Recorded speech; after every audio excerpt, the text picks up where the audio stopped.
We have to instill a feeling that যদি সময়মতে কাম নহয় মোৰ পকেটৰ পৰা 10,000 টকা গ'ল, মোৰ পকেটৰ পৰা 200 টকা গ'ল, মোৰ পকেটৰ পৰা 500 টকা গ'ল, আৰু এজন অফিচাৰক যদি এক মাহত 20টা ফাইন হৈ যায় তেওঁতো ঘৰত একোৱে লৈ যাব নোৱাৰিব। গতিকে তেতিয়া তেওঁ নিজে নিজে ৰাইজৰ কাম কৰিবৰ কাৰণে বাধ্য হ'ব। আৰু একচুৱেলি ৰাইজৰ কাম কৰাটো it is a very pleasant এটা কাম হয়, এইটো কোনো বেয়া কাম নহয়। ৰাইজৰ কাম কৰি মনটো ইমানে ভাল লাগে, ৰাতি সুন্দৰ কৰি টোপনি আহে, মন ভাল লাগে, খুবেই ভাল কাম। এইটো নিগেটিভ সেন্সত ল'বই নালাগে যে এজন বিধৱাক আমি তেওঁৰ স্বামী মৰা চাৰ্টিফিকেটখন 7 দিনতে তুলি দিলো, মানুহগৰাকীয়ে হিয়া উবৰি আশীৰ্বাদ দিলে, তাতকৈ ছেটিছফেকশ্যন মানুহৰ জীৱনত কি থাকিব পাৰে? পৰ্টেলত আবেদন কৰিছে, পৰ্টেলতে কাম হৈ গৈছে। আৰু এনেকুৱাও নহয়, কোনোবাই এইটো এটা ভুল ইম্প্ৰেশ্যনো ল'ব নালাগে যে মানুহে কাম নকৰে। আজি আপোনালোকে চাওক, মই অলপ আগতে কৈছো যে 1,56,00,000 আমাৰ ওচৰত এপ্লিকেশ্যন আহিছে আৰু 1,40,00,000 আমাৰ অফিচাৰসকলে অন টাইম কৰি দিছে। এইটো নহয় যে মানুহে কাম নকৰে। 90% এমপ্লয়ীয়ে টাইমত কাম কৰে। এজন বা দুজনৰ কাৰণে কিছু আমাৰ চৰকাৰী কৰ্মচাৰী বদনাম হয়, আদাৰৱাইজ এইটো হল কম্পিউটাৰৰ ডেটা। মানুহে মই অফিচাৰৰ পৰা কিবা ললে এইটো মোক মিছা কথা, কোনোবাই অসত্য ৰিপৰ্টিং দিব পাৰে, কিন্তু সেৱা শত্ৰু পৰ্টেলটো খুলিলে আপোনালোকে নিজে দেখা পাব যে 1,56,00,000 আবেদন আহিছে, 1,40,00,000 কাম হৈ গৈছে, নিষ্পত্তি হৈছে।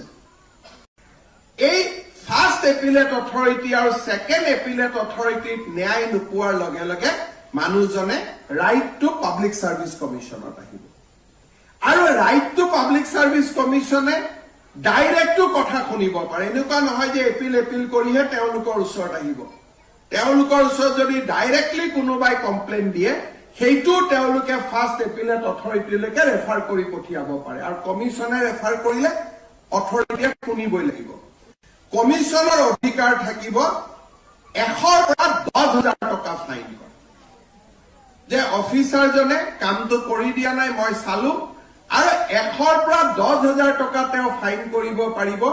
আৰু কমিশ্যনাৰ এই RTPS কমিশ্যনজনে মুখ্য সচিবকো 10,000 টকা ফাইন কৰিব পাৰিব। অৰ্থাৎ অসম চৰকাৰৰ চিফ ছেক্ৰেটাৰীকো, যিকোনো প্ৰিন্সিপাল ছেক্ৰেটাৰী কমিশ্যনাৰক যদি ছেক্ৰেটাৰিয়েটৰ কিবা ভুলৰ কাৰণে বা আমি কাগজ ৰখাই থৈছো, আমি কৰিব দিয়া নাই, এই 762টা সেৱাৰ ভিতৰত চব কাম নহয়, অনলি দি 760 ৱৰ্ক, ইয়াৰ কাৰণে ইভেন মুখ্য সচিবকো ফাইন কৰিব পাৰিব।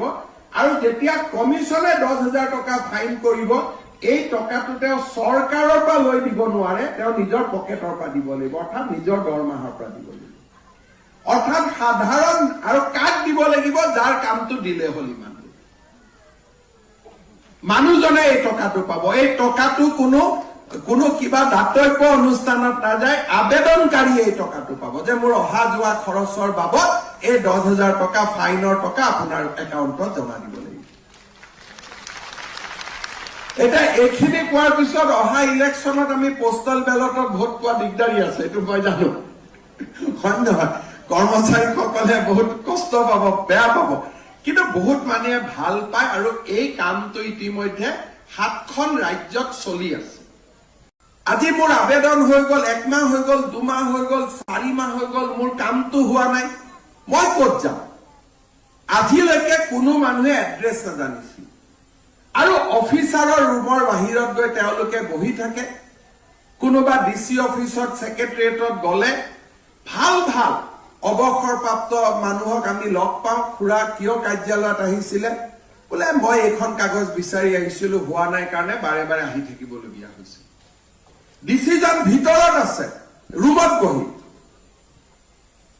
তেওঁ হ'ল ৰাইজৰ সেৱক, সেৱকজন ভিতৰত আছে এয়াৰ কণ্ডিশ্যন ৰুমত, আৰু যাৰ কৰ কাটলেৰে আমি দৰমহা লৈ আছো তেওঁ বাৰেণ্ডাত ঘূৰি আছে। ডাইলেমা অফ পাব্লিক চাৰ্ভিচ, যে যাৰ টকা পইচা দি মই দৰমহা লৈ আছো, মোৰ পৰিয়াল চলাই আছো, মই ৰুমৰ ভিতৰত বহি আছো, আৰু মোক যোনে দৰমহা দিছে তেওঁ বাহিৰত থিয় হৈ আছে আৰু কিয় থিয় হৈ আছে বোলে মোৰ ল'ৰাটোক চাকৰি এটা দিব লাগে তেওঁ থিয় হৈ থাকিব মোৰ ল'ৰাটোক ট্ৰান্সফাৰ কৰি দিব লাগে তেওঁ থিয় হৈ থাকিব কিন্তু মই কিয় থিয় হৈ আছো যে মোৰ পেনশনৰ ক্লেইমটো আজি এমাহ ধৰি হোৱা নাই ছমাহ ধৰি হোৱা নাই যিটো মোৰ প্ৰাপ্য মই যদি চাকৰি কৰিছিলো চৰকাৰে মোক পেনশন দিয়াটো মোৰ অধিকাৰ হেতুৰ কাৰণে মই কাকো প্ৰাৰ্থনা কৰিব অহা নাই ল'ৰাটোৰ ট্ৰেন্সফাৰৰ কাৰণে মই প্ৰাৰ্থনা কৰিব আহিছো বিচিয়ে মোক যিমান দেৰি বাহিৰত ৰখাই থয় মোৰ ল'ৰাটোক চাকৰি দিব লাগে মই প্ৰাৰ্থনা কৰিব আহিছো মোক যিমান দিন ৰখাই থয় কিন্তু যিটো মোৰ অধিকাৰ